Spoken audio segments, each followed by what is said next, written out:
मोटी कमर वाली बहू पार्ट 2। अरे याद है ना वो मोटी सी कमर वाली बहू? उनके दिन अभी भी नहीं फिरे। वो फिर एक बार अपनी कमर को लेकर चर्चा में है। कैसे? देखिए। क्या करूं, मेरी मोटी कमर का सब मजाक उड़ाते हैं। माँ जी तो ऐसे करती है जैसे मैं कोई डायन हूँ। ना कहीं साथ ले जाती है, ना ही किसी से मुझे मिलवाती है। अरे मीना, तो कोशिश क्यों नहीं करती कि तेरी कमर थोड़ी पतली हो जाए? अब देख ना, मेरे ऑफिस में भी उस दिन तेरा कितना मजाक बना था, याद है ना? मीना को पति से ये उम्मीद तो बिल्कुल नहीं थी। वो सोच में पड़ जाती है कि आखिर क्या लुक्स ही मायने रखते हैं? रिश्ते नाम की कोई चीज होती है क्या? पापा पापा, मेरे स्कूल में फंक्शन है, सबके मम्मी पापा आएंगे, आप भी आना कल। अरे नहीं बेटा, कल तो मेरी ज़रूरी मीटिंग है, कल नहीं हो पाएगा बेटा। अरे मैं हूं ना, मैं आ जाऊंगी। क्यों? नहीं नहीं माँ, तुम रहने दो। तुम्हारे लिए तो दो दो चेयर लगाने पड़ जाते हैं और ऊपर से सब तुम्हारा मजाक बनाते हैं। ना बाबा ना, मेरे स्कूल में तो आना ही मत। मीना का दिल तो ये सोचकर और छोटा हो जाता है। वो किचन में जाती है और खाना बनाने लग जाती है। खाना बनाते बनाते उसे मुन्ने के जोर से रोने की आवाज आती है। अरे क्या हो गया मेरे बेटे को? मेरा बच्चा गिर गया है। कितनी बार कहा है कि भागा दौड़ी ना किया कर। मीना जल्दी से बच्चे को उठाती है, उसे कमरे में ले जाती है और सुला देती है। माँ, कल मैं गिर गया था तो किसी ने मुझे नहीं उठाया, सब मुझे डांट रहे थे, लेकिन तुमने मुझे उठाकर यहाँ बेड पर लिटाया। और रात भर तेरी कमर में मालिश भी करती रही। तभी तो मैं आज स्कूल के फंक्शन में जा रहा हूँ, मैं तो कैसे जाता। अच्छा माँ, मैं जा रहा हूँ। बेटा स्कूल चला जाता है। उधर सास, बहू वो क्या है ना, आज मैंने घर में कीर्तन रखा है। तेरी कमर के कारण मैंने सबको बोल दिया है कि तू मायके गई है। तू जानती है ना कैसे तेरा मजाक बनाते हैं सभी। बहू कुछ नहीं कहती। पर माँ जी, कीर्तन में बैठने का तो मेरा भी मन था। हाँ तो किसी और शहर चली जाना जहाँ तुझे कोई जानता ना हो। वहीं किसी मंदिर में बैठ कर ले लेना हरि का नाम अच्छा जा, जल्दी से काम पर लग जा। मीना को सास की बात पर रोना आता है, लेकिन देखिए किया भी क्या जा सकता है। हमारे यहाँ तो ये रिवाज है ना, जिसका चेहरा अच्छा वो राजा, नहीं तो सब रंग। घर में औरतें आने लगती है, सब एक एक कर कीर्तन में बैठ जाती हैं। अरे मुन्ना, जा तो, किचन में मैंने प्रसाद बना कर रखा है, ले आ। अरे क्या क्या कर लेती हो बहन जी, एक तुम्हारी बहू है बस कमर का कमरा बनाए बैठी है। ये नहीं कि ससुराल में रहकर काम काज निपटाए, जब देखो तब मायके की हवा खाने पहुंची रहती है। तभी दूसरी कहती है, मैंने तो घर में मना कर दिया था कि कोई खाना नहीं खाना, बहन जी के घर कीर्तन है, मैं सबका खाना लेकर आऊंगी। लेकिन यहाँ तो लग रहा है कि प्रसाद के भी लाले पड़े हैं। अरे कर देना पागलों वाली बात, खाना भी बना कर रखा है मैंने। अरे कमला, जा जाकर कीर्तन के बाद जो मैंने खाना बनाया है ना, सबको लगा देना अरे बहू से ज्यादा तो आपके साथ ये कमला ही रहती है। हाँ तो क्या, अब नौकरानी से करवा देती बेटे की शादी कमला किचन में जाती है, जहाँ बेचारी मीना पसीने से तर खाना पीना और किचन के काम में लगी होती है। कैसी हो भाभी, ऐसी सास के साथ कैसे गुजारा कर रही हो? पता है बाहर कह रही है कि सारा खाना और प्रसाद उन्होंने बनाए हैं। अरे कोई बात नहीं ना कमला, वो क्या है ना, मेरी कमर मोटी है, इसलिए वो मुझे किसी के सामने नहीं ले जा सकती हैं।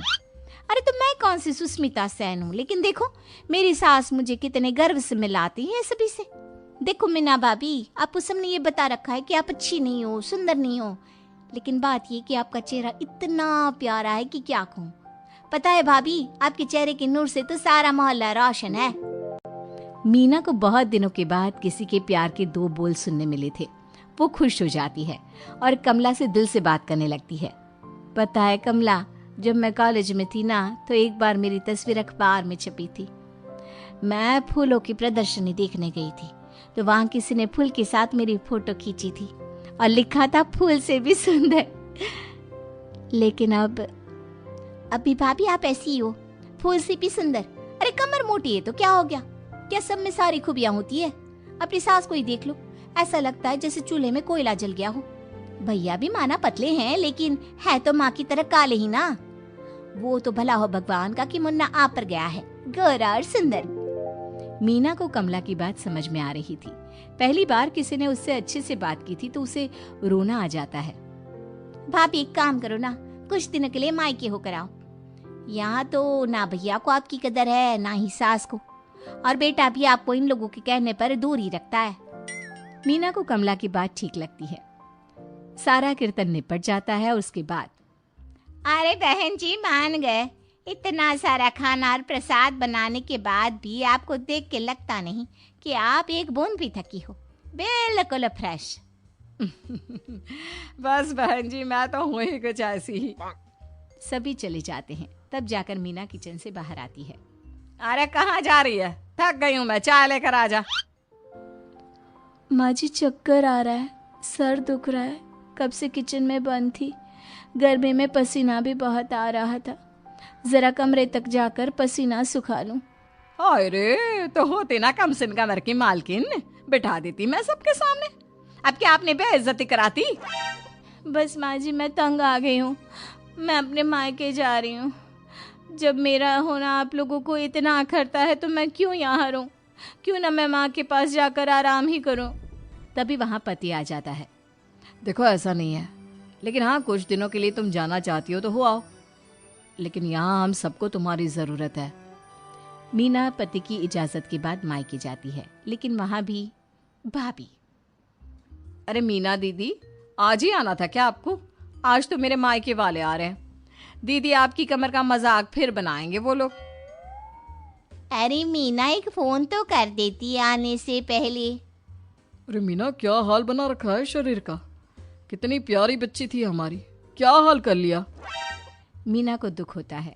वो घर के अंदर जाती है जहाँ दीदी आप तो दलिया लेंगी ना?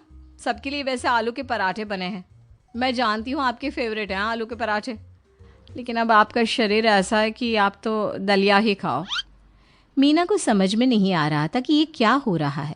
हर कोई जो अपना है वो क्यों उससे ऐसा व्यवहार कर रहा है। मीना दुखी होकर पास में रहने वाली अपनी सहेली के घर जाती है। सहेली का पति बोल पड़ता है, अरे ये कौन है, कौन है ये? मुझे इसी की तो तलाश थी। मीना उसके पति के इस तरह के रिएक्शन से परेशान होकर वापस जा रही होती है कि अरे मीना बिना मिले ही जा रही हो?